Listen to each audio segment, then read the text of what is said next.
Départemental. Donc on va reprendre notre cérémonie. Donc comme je vous disais, donc merci d'avoir répondu présent.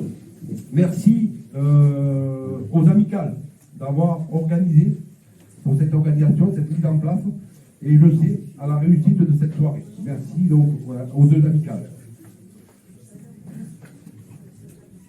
Même si on n'est pas très porté sur le protocole, on ne peut commencer une cérémonie sans rendre hommage à nos collègues actifs et retraités qui nous ont quittés depuis notre dernière rencontre à Saint-André en 2019.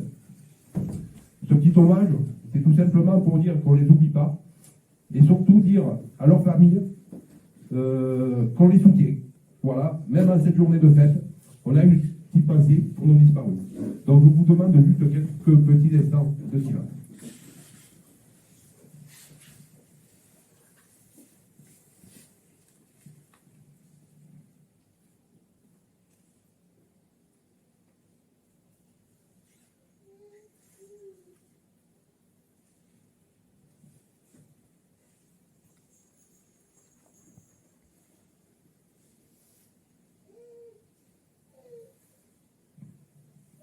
Merci beaucoup. Voilà, 3 ans. 3 ans qu'on n'avait pas pu se réunir. L'année dernière, on a failli, on a monté, tout le monde avait monté, on était sur les starting blocks.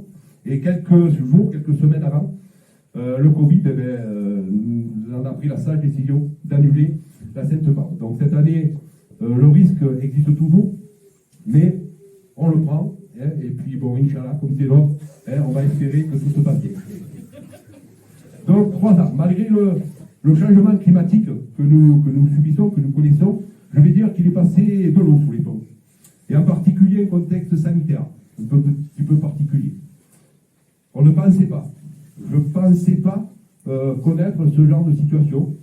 Lorsqu'on a parlé de pandémie, d'état de guerre, voilà, de couvre-feu, de confinement, voilà, des mots quand même assez durs.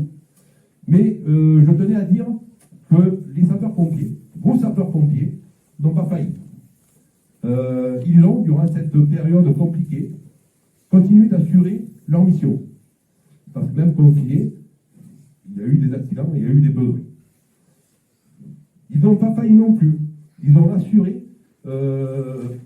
l'obligation vaccinale. Comme vous savez, aujourd'hui, pour être opérationnel, eh bien, il faut être vacciné.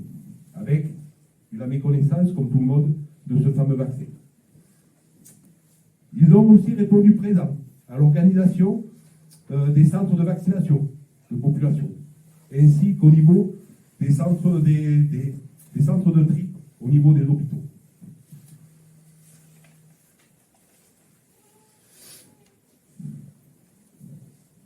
Et ce soir, c'est vrai qu'un chef de centre, on va dire le beau rôle, hein, hormis de parler en public, mais il a le beau rôle de présenter un petit peu justement ce bilan qui a été fait.